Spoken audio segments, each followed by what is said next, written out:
knees. This is our golfer's grip. So it's not a fist. We are really actively squeezing our fingers hard into our hands, and we are straight up until that first knuckle. And this is really important for this exercise. We maintain a straight line from the knuckle through to the wrist, through to the elbow.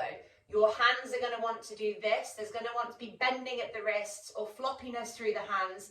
You are keeping that really tight, straight line from the knuckle, the wrist to the elbow. And we're going to be doing elbow curls like this on the floor, but you are not bending your wrists either that way. So you can see some people do this as a cheat. Some people do this as a cheat.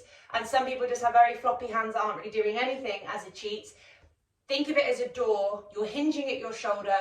This is the door. Everything is tight. Everything is straight, okay?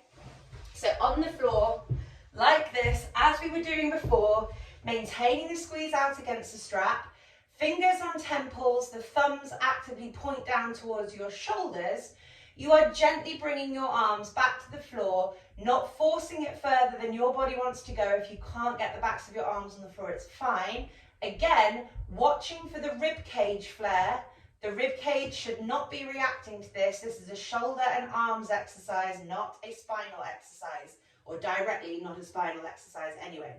Off we go, trying to bring the elbows together and gently bring the elbows back down to the floor. And when you get to the floor, remember that push down with the shoulder blades and the upper arms. So you're not just flopping the elbows down to the floor with no control. You bring the elbows back down to the floor and you squeeze backwards into the floor using your shoulder blades and upper arms. And then we bring the elbows together. We are not bending at the wrists in either direction. The wrists are not leading the movement. The elbows lead the movement. We have a straight line from our fingers, our wrists, and our elbows. And the hinge point is the shoulder, not the wrist. I cannot reiterate that enough. Your range of movement might not quite look the same as mine.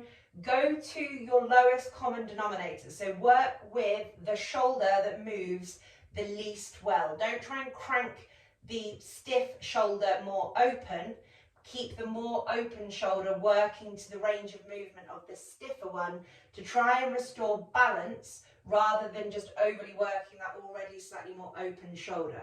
Remember the breath, remember your alignment through your legs, squeezing out against the strap, relaxing your belly and keeping the rib cage grounded. We're going to do 10 more of these. Off we go. 1. Work at your own pace and keep the fingers and the thumbs super active. Do not lose momentum there. 3. 4. 5. 6. 7, push down in the floor in between. 8, push down. 9, and 10. So we are doing a whole bunch of different movements here at our